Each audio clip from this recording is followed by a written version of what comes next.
Let's talk about it. Today, we are diving into one of the biggest, most stubborn myths in the entire fitness world.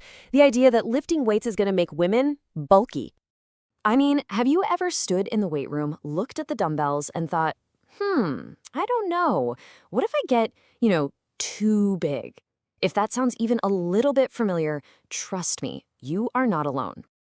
And that little bit of hesitation, it has some pretty big consequences. Personal trainer Lila Ajani said it perfectly. This one single myth has kept so many women from all the amazing things that strength training can do for them. So the big question is there any truth to it? What does the science actually have to say about this? Well, that's what we're here to do. Let's break it all down. All right, so first things first, to really get to the bottom of this myth, we got to figure out, where did this whole idea come from in the first place?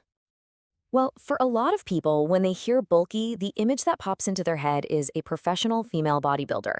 And look, it's absolutely crucial to get this. That kind of physique is the result of years, we're talking years, of super specialized training, incredibly strict diets, the whole 9 yards. It's all designed specifically to get maximum muscle size. That's the extreme exception, folks, not the rule. So why is that the exception? To really get it, we need to dive into the science of how muscles actually get built. And it really boils down to 2 key things, our hormones and our muscle fibers. Okay, let's start with the big one, hormones. This is probably the single most important piece of the puzzle. On average, men have something like 10 times more testosterone than women. And since testosterone is the main hormone that tells your body to build muscle, it's a simple matter of biology that it's way, way harder for women to pack on huge amounts of muscle. You're going to hear a sciencey term for this, which is muscle hypertrophy. It sounds complicated, but all that means is that your muscle cells are getting bigger. That's it. So when someone says they're worried about getting bulky, what they're really talking about is hypertrophy. And then there's your own personal genetic lottery, right? Specifically, what kind of muscle fibers you have more of. You've got your slow twitch fibers. Think long distance running, endurance stuff. Then you have fast twitch fibers. These are your power players, the ones that generate a lot of force and have more potential to grow. Everyone's got their own unique mix. Okay, so now we get to the real meat of the argument. This is where it all comes together, the difference between absolute gains and relative gains. Let's look at what the actual numbers tell us. And we're not just pulling this out of thin air. We're looking at a massive meta-analysis from 2024 published on SportAxic. I mean, they took the data from 29 different studies and put it all together to get a super clear comparison between men and women. So, the first thing they looked at was absolute muscle gain, just the raw amount of muscle someone puts on. And yeah, the data showed that men do tend to gain a bit more muscle mass in absolute terms, which makes total sense, right? We already talked about the hormones and the fact they usually start with more muscle.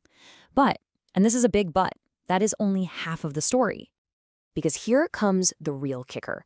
When the researchers looked at relative gains, so the percentage of growth compared to where you started, guess what they found?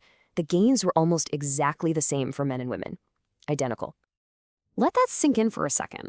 What that means is that relative to your own body, your potential to build muscle is just as good as a man's. A 10% increase in muscle is a 10% increase. Doesn't matter if you're starting with 5 pounds of muscle or 50. The potential for improvement is totally equal. Okay, so what do we do with all this science? How does this actually work in the gym? The most important takeaway is this. You are not going to get bulky by accident. It just doesn't happen. In fact, you have so much control over the results you get from your training. Just look at this chart here. It lays it all out. See how your training style completely changes the outcome? If you want endurance or that toned look people talk about, you're going to be doing higher reps. If you actually want to build size, that hypertrophy we mentioned, you'll train in that middle rep range. And if you're going for pure, raw strength, it's all about low reps and a lot of rest. See? You're the one in the driver's seat.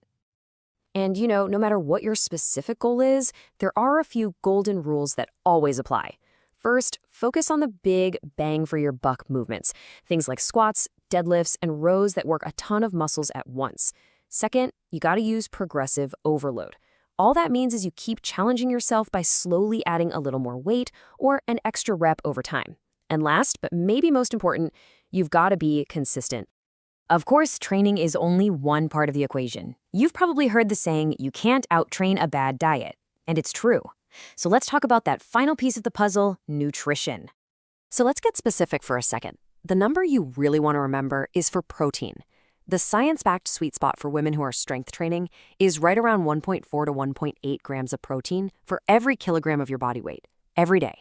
Think of it as the raw building blocks your body needs to repair and build that strong, lean muscle. But really, at the end of the day, it's all about balance. This isn't about some crazy, restrictive diet. It's just about giving your body the fuel it actually needs.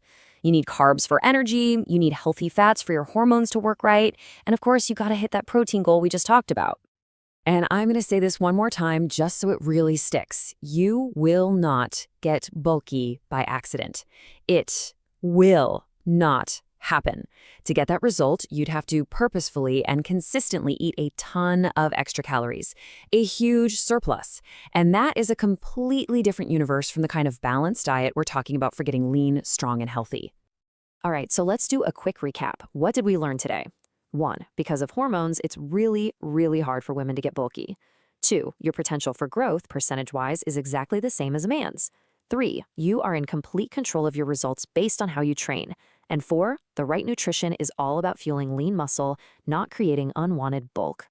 So there you have it. The science is solid, the benefits are huge, and the power is 100% in your hands.